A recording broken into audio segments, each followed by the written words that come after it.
मैं मानुष तन लपाके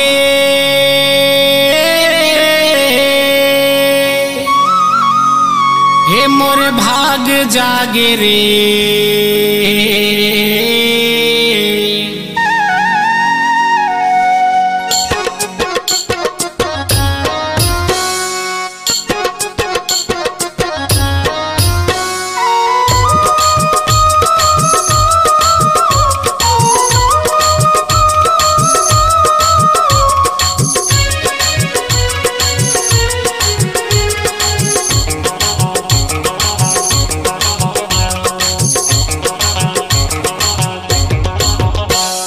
मानुष तन लपाके मोर भाग जागे रे।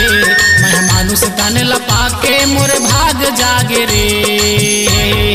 हे गुरु के महिमा सुन के मोला नीक लागे रे। बाबा के महिमा सुन के मोला नीक लागे रे।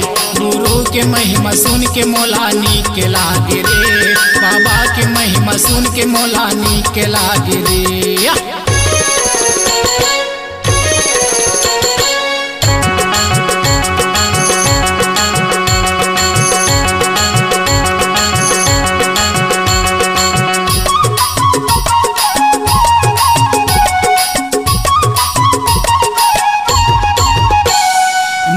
मन के एक बरोबर सबके खून हिलाली। कह गए गुरु बाबा हमर झनकर चंडाली।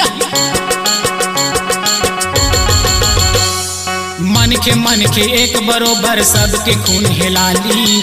कह गए गुरु बाबा हमर झनकर चंडाली। तह जीव हथियाल करके तह का पाबे रे। जीव हथियाल करके तह का पाबे रे।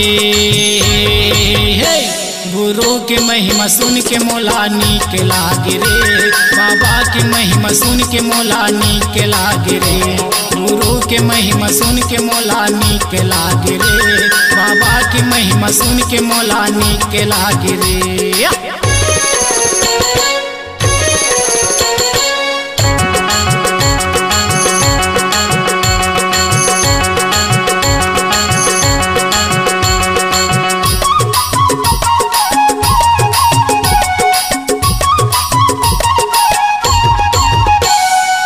बन माघू में बाबा बन के बैरागी। आँख मूंदे बैठे बाबा जला के आगी। बन माघू में बाबा बन के बैरागी। आँख मूंदे बैठे बाबा जला के आगी। सत महिमा दिखाए सफुरा जिलाए रे। सत महिमा दिखा के सफुरा जिलाए रे।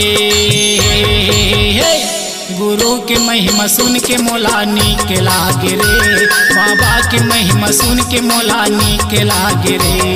गुरु के महिमा सुन के मोला नीक लागे रे। बाबा के महिमा सुन के मोला नीक लागे रे।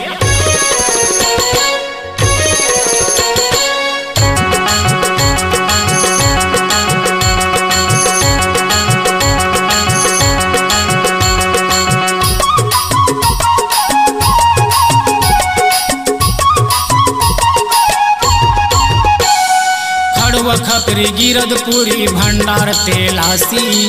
कर ले दर्शन संगी कट जाही 84।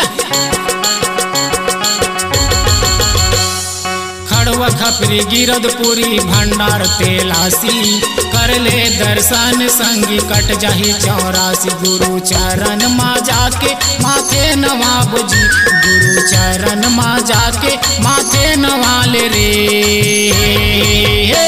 गुरु के महिमा सुन के मोला नीक लागे रे। बाबा के महिमा सुन के मोला नीक लागे रे। गुरु के महिमा सुन के मोला नीक लागे रे। बाबा के महिमा सुन के मोला नीक लागे रे। मानुष तन लपाके मोर भाग जागे रे। मैं मानुष तन लपाके मोर भाग जागे रे। गुरु के महिमा सुन के मोला नीक लागे रे। बाबा की महिमा सुन के मोला नीक लागे रे। गुरु के महिमा सुन के मोला नीक लागे रे, बाबा की महिमा सुन के मोला नीक लागे रे, गुरु के महिमा सुन के मोला नीक लागे रे, बाबा की महिमा सुन के मोला नीक लागे रे, गुरु के महिमा सुन के मोला नीक लागे रे, बाबा की महिमा सुन के मोला नीक लागे रे। अपनी आवाज को दीजिए एक नया मुकाम, डिजिटल रिकॉर्डिंग की दुनिया का जाना पहचाना नाम स्वरांजलि, जहां गूंजती हैं ध्वनियां अपनी माटी की सौंधी सुगंध के साथ, छत्तीसगढ़ी संगीत के विविध रंग जो पहुंचाते हैं पूरे प्रदेश में डिजिटल रिकॉर्डिंग के संग। स्वरांजलि स्टूडियो, नेमीचंद गली नंबर 2, गंजपारा, रायपुर।